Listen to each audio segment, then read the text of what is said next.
एक टाइम था जब स्टडी अब्रॉड का मतलब था अमेरिका। न्यूयॉर्क की स्काईलाइंस, कैलिफोर्निया का टेक कल्चर और हार्वर्ड के लॉन्स, सभी का एक ही ड्रीम हुआ करता था कि यूएस जाना है। And there is nothing wrong in it. आखिरकार टॉप यूनिवर्सिटीज हैं, ग्लोबल अपॉर्चुनिटीज हैं और एक एस्पिरेशनल चार्म है। लेकिन इन 2025 जो स्टूडेंट्स को बेसिक क्वेश्चन पूछना चाहिए वो ये है कि is US the only smart choice? क्या वो आज भी गोल्डन टिकट है? Hi and welcome back to Edling Study Abroad YouTube channel. Today we will be diving deep into the conversation with one of the most insightful and experienced voices in this space, Abha Chaudharkar ma'am. She is a counselor at Edlink with over a decade of experience guiding students across the world. But before starting, do not forget to click the subscribe button, the like and share button so that ऐसे videos हम आपके लिए और लाते रहें. Welcome ma'am. Thank you so much Prachi, I am really glad that we are having this conversation. तो चलिए ma'am वहां से शुरू करते हैं जहां से हर स्टूडेंट की स्टडी अब्रॉड जर्नी स्टार्ट होती है, यूएसए। आभा, सबको पता है कि स्टैनफोर्ड, एमआईटी और एनवायू बेस्ट यूनिवर्सिटीज हैं वर्ल्ड की, बट व्हाट्स द पार्ट जो स्टूडेंट्स को नहीं पता? आजकल स्टूडेंट्स को सिर्फ एक डिग्री परस्यू करने के लिए स्टडी अब्रॉड नहीं करना है, उन्हें चाहिए clarity, proper plan, proper exposure, so that after completing their degree उन्हें किसी तरीके का रिग्रेट ना हो। So you are absolutely correct. हर स्टूडेंट कभी ना कभी ये सोचता है कि मैं यूएसए जाकर के पढ़ाई करूं। एंड यस, सारी टॉप यूनिवर्सिटीज मेजॉरिटी यूएस में अवेलेबल है, बी इट स्टेम और नॉन स्टेम। लेकिन काफ़ी सारे स्टूडेंट्स को ये आइडिया नहीं है कि यूएस में पढ़ना अपने आप में एक टास्क है। वहाँ पर पढ़ने के लिए you have to be academically strong, you have to make sure that you are able to manage with the fast lifestyle and you need to understand their curriculum, क्योंकि वो चलते हैं क्रेडिट बेस्ड कोर्सेज पर, जो कि हमारे Indian system से काफ़ी डिफरेंट हो जाता है। बहुत सारे बच्चों को ये आइडिया नहीं है कि वहाँ जाकर के एक्चुअल में पढ़ाई करनी पड़ती है। नेक्स्ट, हमारे लिए बहुत ज़्यादा इंपॉर्टेंट है कि स्टूडेंट्स ये चीज़ समझे कि कॉस्ट बहुत ज़्यादा मैटर करती है। मिनिमम 45 लाख से शुरू होती है रेंज पढ़ाई करने के लिए और वो अप टू जा सकती है 1 to 1.5 करोड़। अब इसमें स्कॉलरशिप्स डेफिनेटली पॉसिबल हैं।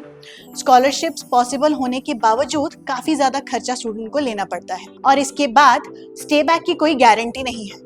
आप 3 साल का स्टे बैक ले सकते हो if you are going for a STEM designated course, लेकिन उसके बाद पीआर रिलेटेड कोई अश्योरेंस नहीं है। सो जो स्टूडेंट पीआर फोकस्ड है या सेटल होना चाहते हैं, लेटर ऑन जॉब चाहते ही हैं, उनके लिए यूएस एक स्पेसिफिक डेस्टिनेशन नहीं हो सकता। Oh, that's a huge emotional and financial blow.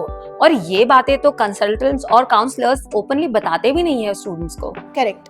बहुत सारे बच्चों को तो ये भी नहीं पता होता है कि फर्स्ट ईयर के लिए अगर आपको मिनिमम 45 लाख दिखाना है तो सेकेंड ईयर के लिए कितना खर्चा होगा, क्योंकि मेजॉरिटी मास्टर्स डिग्रीज 2 साल की हैं और अंडरग्रेड की बात करें तो वो तो 4 साल का होता है। ऑलराइट, बट जॉब्स के केस में कंपनीज भी काफी स्पॉन्सरशिप देने से बचती हैं, है ना? Absolutely correct. तो अभी जैसे कि रीसेंट चेंजेस हुए हैं पॉलिसी में, जिसकी वजह से स्टूडेंट्स बहुत ज़्यादा नेगेटिव हुए हैं, उन्हें ऐसा लग रहा है कि उन्हें यूएस से निकालने की कोशिश हो रही है, बट ऐसा नहीं है। This is kind of a fair decision, जहाँ पर वो फिल्टर आउट कर रहे हैं ऐसे बच्चों को जो वहाँ रहना या डिजर्व नहीं करते या उन्हें ज़रूरत नहीं है। इसकी वजह से थोड़ा सा इम्पैक्ट कुछ टाइम तक होगा यूएस में पढ़ने जाने वाले बच्चों पर, लेकिन लॉन्ग रन में इसका बेनिफिट बहुत ज़्यादा है, जहाँ पर जेन्युइन स्टूडेंट सही जगह पर जाकर के पढ़ भी पाएंगे और सही जगह पे जॉब भी ऑप्ट कर पाएंगे। इसीलिए अभी स्पॉन्सरशिप में बहुत ज़्यादा इश्यूज आ रहे हैं, जहाँ पर कंपनीज को बहुत ज़्यादा स्पेसिफिक होना पड़ रहा है about documentation, about giving a certain amount of पे। इसीलिए कंपटीशन बढ़ रहा है और काफी सारे बच्चों को वापस आना पड़ रहा है जिन्हें क्लैरिटी नहीं है प्रोसेस की। तो अगर इतनी सारी हार्डशिप्स हैं यूएस जाने में, तो फिर इतना ज्यादा क्रेज अभी भी क्यों है? यूएस का क्रेज इतना ज्यादा इसीलिए है क्योंकि यूएस में सारी टॉप यूनिवर्सिटीज हैं, प्लस लाइफस्टाइल का एक अलग ही इन्फ्लुएंस है इंडियन बच्चों पर। सो इफ नॉट यूएस, तो स्टूडेंट्स के पास और क्या ऑप्शंस हैं? मेनली मेरा कहना यह है कि यूएस एक बहुत अच्छा डेस्टिनेशन है, लेकिन यूएस सबके लिए नहीं है। यूएस उन बच्चों के लिए है जो स्पेसिफिकली स्टेम रिलेटेड प्रोग्राम्स के लिए जाना चाहते हैं और क्लैरिटी गेन करते हैं कि उन्हें पढ़ाई करने से मतलब है। अगर किसी बच्चे को गुड क्वालिटी पढ़ाई चाहिए है और वो फोकस्ड है, तो फिर क्या फ़र्क पड़ता है अगर उसे 3 साल बाद इंडिया या किसी और कंट्री वापस जाकर के जॉब करनी पड़े। लेकिन ये स्ट्रगल उस बच्चे के लिए है जो ये चाहता है कि उसे स्टे बैक पे स्टे बैक मिल जाए। तो तो इसीलिए यूएस हर बच्चे के लिए नहीं है। यूएस विथ क्लैरिटी उस बच्चे के लिए है जो बहुत स्पेसिफिक है about education quality and coming back and gaining work experience. What are the other countries जो स्टूडेंट्स जा सकते हैं? सो अदर देन यूएस, बहुत सारे बच्चों को लगता है कि हम यूएस नहीं जाएंगे तो हमने स्टडी अब्रॉड ही नहीं किया, बट ऐसा बिल्कुल भी नहीं है। यूएस के अलावा और भी बहुत सारे ऑप्शंस हैं जो कि अवेलेबल हैं, जैसे कि Canada, UK, Australia, Ireland and many more. So let's begin with UK. ज्यादातर स्टूडेंट्स ऑक्सफोर्ड और कैम्ब्रिज का सोच के ही यूके का प्लान करते हैं, but what is the ground reality? बिल्कुल सही बात है। बहुत सारे बच्चों को ऐसा लगता है कि यूके मतलब सिर्फ ऑक्सफोर्ड, लेकिन ऐसा नहीं है। यूके ने खुद को री इन्वेंट किया है, specially after Brexit, and UK एक बहुत अच्छा ऑप्शन है for students who are looking for budget friendly option. UK में आपके पास बेनिफिट है क्योंकि आप 1 ईयर मास्टर्स डिग्री कर सकते हैं। 1 ईयर डिग्री के साथ आपको मिलता है 2 इयर्स का पोस्ट स्टडी वर्क वीजा, यानी कि स्टे बैक। अब इससे आपकी जो कॉस्ट है स्टडीज की, specially for masters, almost absolutely half हो जाती है इन कंपैरिजन टू यूएस। जैसे कि अगर आप अप्रॉक्सीमेटली मिनिमम 45 लाख खर्च करने वाले थे to pursue a master's degree in US, वहीं आपका 20 लाख के अंदर भी यूके में पॉसिबल है एक कोर्स को परस्यू करना। 1 ईयर मास्टर्स के साथ बच्चे काफ़ी हेजिटेट करते हैं कि 1 ईयर मास्टर्स है, इसकी वैलिडिटी होगी क्या, बट यूके ने एक बहुत अच्छा सोल्यूशन इसके लिए निकाला है। यूके के पास 1+1 का भी एक ऑप्शन अवेलेबल है बहुत सारी यूनिवर्सिटीज़ में, जहाँ पर आप 1 ईयर का मास्टर्स परस्यू करते हैं और 2nd ईयर में आप ऑन द जॉब ट्रेनिंग लेते हैं। इसका बेनिफिट ये है कि अगर आप फ्रेशर हैं या अगर आप एक्सपीरियंस भी है लेकिन आपने यूके के बाहर एक्सपीरियंस लिया है, तो आप वहाँ जाकर के यूके में काम करने का एक्सपीरियंस अपनी पढ़ाई के साथ ले पाएंगे।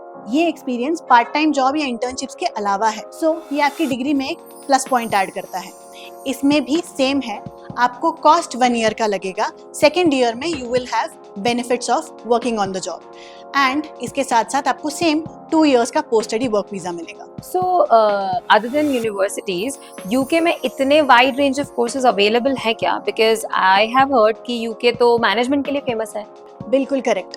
बहुत सारे बच्चों को यही लगता है कि यूके मतलब मैनेजमेंट कोर्सेज। यूके में डेफिनेटली मैनेजमेंट कोर्सेज हैं, यहाँ तक कि फाइनेंस के भी बहुत अच्छे ऑप्शंस हैं, लेकिन इसके साथ साथ टेक्निकल ऑप्शंस या कहें स्टेम रिलेटेड कोर्सेज भी अवेलेबल हैं, जैसे कि business analytics, cyber security, information technology and AI related courses. तो क्या यूके में टॉप रसेल ग्रुप्स के अलावा भी स्ट्रॉन्ग ऑप्शंस एग्जिस्ट करते हैं? बिल्कुल, बहुत सारी टॉप रसेल ग्रुप के अलावा भी यूनिवर्सिटीज़ हैं जो बहुत अच्छा एक्सपोजर बच्चों को प्रोवाइड करती हैं, जैसे कि कवेंट्री है, नॉटिंगम है, नॉर्थम्ब्रिया है, ग्रीनिच है। ये कुछ ऐसी यूनिवर्सिटीज़ हैं जो बच्चे काफ़ी ज़्यादा प्रेफर करते हैं। Okay, so that's actually a big relief, but जो 1 ईयर कोर्स होगा वो तो काफी इंटेंस होगा, राइट? बिल्कुल, 1 ईयर कोर्स काफ़ी इंटेंस होता है। पढ़ाई, उसके साथ साथ पार्ट टाइम, उसके साथ साथ internship and course work and exams, ये सारे अगर आप साथ में मैनेज करते हैं तो डेफिनेटली यूके आपको एक बहुत अच्छा रिटर्न ऑन इन्वेस्टमेंट देता है। तो दोस्तों, dream smart, plan sharp and hustle hard. This is Prachi signing off from Adlik study abroad.